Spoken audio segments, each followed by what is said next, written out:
Janganlah engkau lupa memperkatakan kitab Taurat ini. Tuhan bilang kepada Yosua, jangan lupa. Kenapa Tuhan bilang jangan lupa? Karena manusia sering lupa. Jangan lupa memperkatakan kitab Taurat ini, firman Tuhan. Tetapi renungkanlah itu siang dan malam supaya engkau bertindak hati-hati sesuai dengan segala yang tertulis di dalamnya. Sebab dengan demikian, baca sama-sama. Perjalananmu akan berhasil dan engkau akan beruntung. Lihat ayat 8 Tuhan mulai dengan jangan lupa memperkatakan firman Tuhan. Lalu ditutup dengan kalimat engkau akan berhasil dan beruntung. Dengarkan baik, keberuntungan kita di tahun ini tidak tergantung sio kita. Bisa bilang amin? Bisa bilang amin? Tidak tergantung horoskopmu. Bulan ini percintaan, kau akan ketemu seseorang. Enggak. Keuangan. Bintangmu apa? Keuangan agak seret. Bukan. Siomu mau kuda, tikus, gajah. Keberuntunganmu tidak ada di siomu. Keberuntungan kita ada di mulut kita. Makanya Tuhan awali, jangan lupa memperkatakan firman Tuhan. Lalu apa hubungannya dengan jaga hati? Lalu apa hubungannya dengan kuatkan dan teguhkan hatimu? Saya mau beritahu omongan kita itu dipengaruhi oleh hati kita. Makanya Tuhan bilang gini, jangan lupa kuatkan teguhkan hatimu supaya engkau memperkatakan firman Tuhan. Istri saya pernah ngomong gini sama saya, Pipi, orang itu kok ngomongnya kayak gini. Saya bilang sama dia, istri saya, wes biar noy, itu orang lagi sakit hati. Orang sakit hati biasanya omongannya rusak. Yang setuju bilang amin. Bisa bilang amin? Saudara tahu, mulut kita itu keluarnya adalah dari hati. Makanya Tuhan pernah ngomong begini. Lihat ya. Lihat sama-sama dengan Matius 12 ayat 34. Matius 12 ayat 34. Firman Tuhan berkata begini. Matius 12, 34. Hai kamu keturunan beludak. Bagaimana kamu dapat mengucapkan hal-hal yang baik sedang kamu sendiri jahat? Baca sama-sama kalimat selanjutnya dengan keras. 2, 3. Karena yang diucapkan mulut meluap dari hati. Yang diucapkan mulut keluar dari hati. Makanya ketika Tuhan bilang sampai 7 kali kepada Yosua, kuatkan teguhkan hatimu, engkau akan hadapi tantangan, engkau hadapi persoalan, tapi jaga hatimu, jangan sampai hatimu pahit. Karena kalau orang pahit, yang keluar juga kepahitan. Kalau orang lagi jengkel, lagi marah, yang keluar dari mulutnya juga kemarahan. Kalau orang lagi frustasi dengan keadaan tanpa sadar, dengarkan baik, kita ini kadang-kadang tersinggung kalau orang ngutukin kita, ngomongin kita hal-hal jelek. Tapi kalau waktu kita frustasi dengan kehidupan, sometimes kita ngomongin diri kita sendiri elek. Kita ngomong, aduh memang saya ini soe. Betul gak? Memang saya ini bohoki. Memang saya ini, memang saya gini. Engkong saya loh, usaha apa bangkrut. Papa saya loh sampai mati usaha apa bangkrut. Aku yang ngono. Lalu kita ngutukin diri kita sendiri. Saya mau beritahu, keberuntunganmu itu ada di mulutmu. Tahun 2023 kalau engkau pengen berhasil dan beruntung, maka Tuhan bilang gini, hati-hati dengan perkataanmu. Tapi masalahnya perkataan kita itu keluarnya sumbernya dari hati. Makanya Tuhan bilang begini, der ya. Jangan lupa memperkatakan firman Tuhan. Supaya engkau berhasil dan beruntung. Saudara pengen lihat berkat Tuhan mengalir tahun 2023, maka engkau mulai pergunakan perkataanmu. Saya mau kasih contoh dalam Alkitab kalau saudara baca, ya. Lihat sama-sama dengan saya Markus pasal yang ke-7. Markus pasal 7 ayat yang ke-26. Markus pasal 7 ayat 26 berkata begini. Atau lebih bagus kita baca di ayat 25. Ayat 25 biar kita ngerti konteksnya. Malah seorang ibu yang anaknya perempuan kerasukan roh jahat, segera mendengar tentang dia, tentang Yesus. Lalu datang tersungkur di depan kakinya. Jadi ada ibu, kalau saudara baca dalam terjemahan lain, ini adalah perempuan bukan umat Tuhan, ya perempuan kafir dari Sirofenisia atau daerah Kanaan. Nah, lihat, perempuan itu ayat 26, seorang Yunani bangsa Sirofenisia. Ia memohon kepada Yesus untuk mengusir setan itu dari anaknya. Jadi dia mohon Yesus itu ngusir setan untuk anaknya. Tapi lihat apa kata Yesus, lihat. Lalu Yesus berkata kepadanya, biarlah anak-anak kenyang dahulu, sebab tidak patut mengambil roti yang disediakan bagi anak-anak dan melemparkannya kepada anjing. Kalau Anda jadi perempuan itu datang, Tuhan tolong usir setan dari anak-anakku. Lalu Tuhan ngomong, tidak layak memberi roti kepada anjing. Saya lebih senang baca ini sebenarnya dalam bahasa Jawa. Karena lebih mengena, betul nggak? Lebih mengena kan kalau kita pakai bahasa Jawa. Tidak layak memberi roti kepada. Nah itu lebih kena itu. Rasanya jero Pak. Rasanya dalam Pak, dia ngomongnya asu Pak. Dia bilang gitu. Tapi kalau saudara perhatikan, lihat ini. Perempuan ini punya kekuatan hati luar biasa. Makanya saya bilang, orang-orang punya kekuatan hati, pasti lihat mujizat. Orang punya kekuatan hati, pasti lihat pertolongan Tuhan. Orang punya kekuatan hati, pasti lihat Tuhan buka jalan. Nah lihat gini, ayat 28. Ayat 28. Tetapi perempuan itu menjawab, benar Tuhan. Dibenar no. Betul nggak? Dia akan bilang, kurang ajar. Pendeta macam apa ini? Ngomong asu. Tapi dia bilang, benar Tuhan. Tetapi anjing yang di bawah meja juga makan remah-remah yang dijatuhkan anak-anak.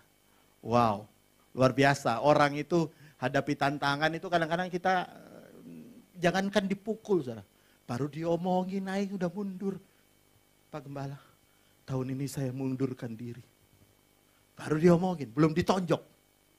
Betul nggak? Diomongin aja mundur. Tapi perempuan ini diomongin. Asu. Maju. Lalu dia bilang apa? Yesus bilang apa ini 29. Oh luar biasa ini 29. Lihat. Yesus berkata, kata Yesus pada perempuan ini. Karena.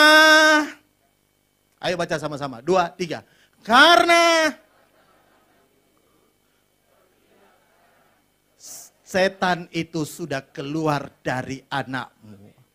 Firman Tuhan berkata, Yesus berkata, karena kata-katamu, pergilah sekarang sebab setan itu keluar dari anakmu. Dia kan datang kepada Tuhan, minta supaya Tuhan ngusir setan, betul nggak? Dengan harapan Tuhan tumpangi tangan anaknya lalu setan dalam tubuh anaknya lalu keluar. Tapi Tuhan tidak lakukan itu. Tuhan tidak tumpang tangan, lalu berbahasa roh. Tuhan tidak tumpang tangan, lalu kasih minyak urapan, lalu setan itu pergi. Tidak. Dengarkan, saya nggak anti minyak urapan loh. Kita juga percaya ada kuasa minyak urapan. Amin. Kita percaya akan itu. Tapi kalau saudara perhatikan ini orang tidak diurapi minyak, tidak diapa. Setannya pergi sendiri. Karena apa? Karena kata-katamu. Jadi dengarkan baik. Tanpa sadar, kata-kata kita bisa ngusir setan, tapi juga bisa ngundang setan. Makanya tadi Tuhan bilang, keberuntunganmu ada di mulutmu. Keberuntunganmu ada di mulutmu. Makanya ada orang bilang gini, Pak, rumah tangga saya kok kayak neraka Pak. Saudara tahu neraka apa? Neraka tempatnya setan tinggal. Gimana gak mau kayak neraka? Tiap hari ngomong, setan ngana. Anaknya dibilangin, setan kamu. Semua ngomongannya setan. Bos setan. Makanya kerjaan saya kayak neraka Pak ya. Lah gimana Anda sendiri ngomongin bosmu kayak setan? Pegawaimu kayak setan, semua setan. Dari mana? Dari mulut. Tuhan bilang, karena kata-katamu, setan itu keluar. Jadi omongan kita ini punya kuasa ngusir setan. Bisa bilang amin lebih keras. Pak, bisnis saya kok kayaknya sepi, Pak. Anda mulai ngomong, keberuntungan ada di kata-katamu. Ngomong, dalam nama Tuhan Yesus. Dalam nama Tuhan Yesus. Pekerjaanku Tuhan buka jalan. Tuhan berkati. Anak-anakku Tuhan berkati. Tuhan buka jalan untuk pendidikannya. Tuhan menyediakan apa yang aku butuhkan. Tuhan berkati rumah tanggaku. Tuhan berkati usahaku. Tuhan berkati gereja ini. Tuhan berkati pelayananmu. Makanya tidak berlebihan kalau Tuhan pernah ngomong begini di Amsal 18 ayat 21. Amsal 18 ayat 21. Lihat dulu sama-sama. Amsal 18 ayat 21. Tuhan pernah ngomong begini. Ya. Lihat. Hidup dan mati. Apa? Dikuasai lidah. Siapa suka menggemakannya, memakan buahnya. Hidup dan mati dikuasai lidah. Apa ada terjemahan bahasa Indonesia sehari-hari, ISH di tempat itu? Enggak ada. Saya mau bacakan dalam terjemahan Indonesia sehari-hari berkata gini. Lihat ya, lidah mempunyai kuasa untuk menyelamatkan hidup atau merusaknya. Jadi kita ini bisa nyelamatin hidup atau ngerusak. Tergantung dari perkataan kita. Dan orang harus menanggung akibat dari ucapannya. Orang harus menanggung akibat dari perkataannya. Jadi usahamu mau hidup atau mati, tergantung perkataanmu. Bisa bilang amin. Rumah tanggamu mau diselamatkan atau mau buyar, tergantung perkataanmu. Hari ini apa yang kau kerjakan mau berhasil dan beruntung, tergantung dari apa yang kau katakan. Tapi masalahnya Alkitab bilang apa yang kau katakan sangat dipengaruhi oleh hatimu. Makanya begini, orang kalau jengkel omongannya udah rusak. Betul gak? Orang kalau udah marah omongannya udah mulai rusak. Orang kalau mulai tersinggung omongannya rusak. Orang kalau mulai kepahitan omongannya rusak. Makanya tidak pernah ada yang baik keluar dari mulut yang hatinya tidak dijaga. Enggak ada. Selalu omongan-omongan yang negatif, yang menghancurkan. Makanya saya mau baca di ayat yang terakhir. Katakan puji Tuhan. Bisa bilang amin? Saya udah 40 menit berbicara. Baca sama-sama di ayat yang terakhir. Lihat di dalam Amsal pasal 13. Ayat yang kedua. Saya minta tolong teman-teman musik. Amsal 13 ayat yang kedua. Firman Tuhan berkata begini. Dari buah mulut seseorang akan makan yang baik. Tetapi nafsu seorang penjahat, pengkhianat ialah melakukan kelaliman. Saya baca dalam terjemahan Indonesia sehari-hari diterjemahkan begini. Ya, perkataan orang baik mendatangkan keuntungan. Saya ulangi, kalau saudara bisa download di rumah terjemahan Indonesia sehari-hari, ISH.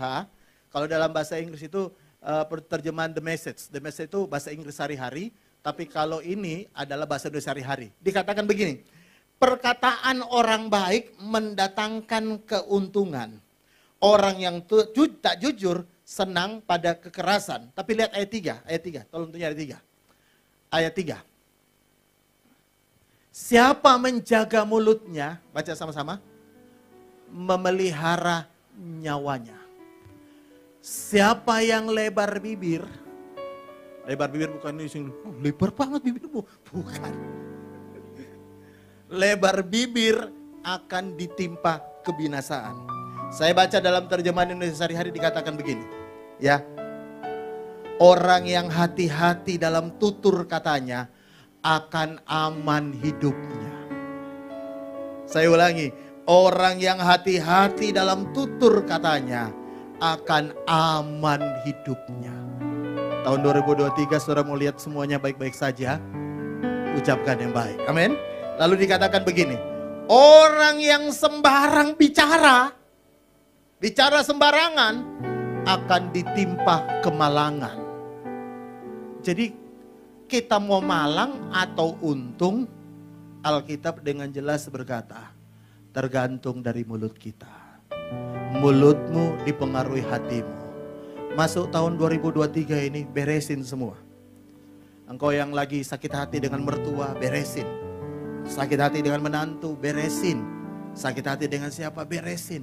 Masuk tahun 2023 dengan berkat baru, dengan penyertaan Tuhan yang luar biasa. Dan kita akan lihat setiap langkah majumu akan mendatangkan berkat dalam hidupmu. Engkau akan lihat tahun 2023, orang bilang gini, tahun 2023 tahun gelap Pak. Itu kata mereka. Tapi bukankah kita punya Tuhan, terang dunia? Bisa bilang amin, tepuk tangan bagi Tuhan. Ada beberapa gereja nggak setuju tanggal 25 dirayain Natal karena Yesus tidak lahir tanggal 25. Saya setuju Yesus tidak lahir tanggal 25. Tapi kenapa Tuhan izinkan Natal dirayakan 1 minggu setelah itu tahun baru? Kenapa? Saudara tahu kenapa? Karena seolah-olah Tuhan mau ingatkan gini, 2023 masih gelap, kau tak tahu. Tapi sebelum engkau lewati tahun 2023, 1 minggu sebelumnya, terang dunia lahir. Memberikan penerangan dalam langkah hidup kita dalam tahun yang baru. Karena itu hari ini di tanggal 8 2023, hari ke-8, minggu kedua. Semangat lagi dalam Tuhan. Amin. Bagi berdiri sama-sama, kita berikan tepuk tangan kemuliaan yang panjang bagi Tuhan. Lebih meriah lagi, berikan tepuk tangan yang meranjang bagi Tuhan. Haleluya.